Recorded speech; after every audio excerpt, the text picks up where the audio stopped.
Ano yung mga realization mo after natin mag-graduate? After grad, siguro yung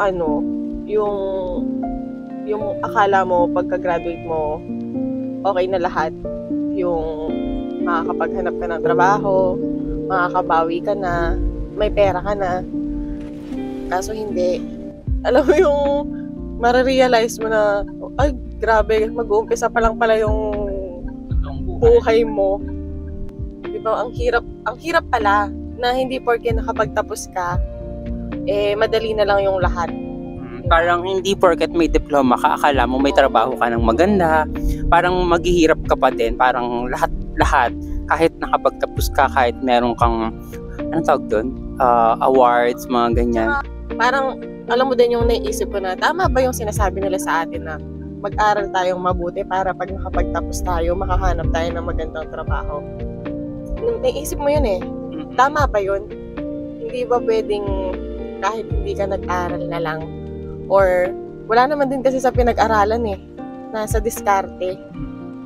Tsaka, di naman lahat ng nakapagtapos may trabaho.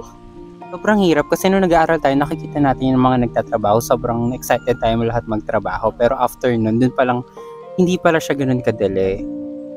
Totoo. So, akala lang natin lahat talaga madali. Kasi nakikita lang natin sila nakakahawak na sila ng pera. So, pero hindi natin alam yung process before sila makahawak ng pera. Tsaka sobrang dali ng pera, sobrang bilis, di ba? Kung gaano mo kabilis na hawakan yung pera, ganun din kabilis mawala.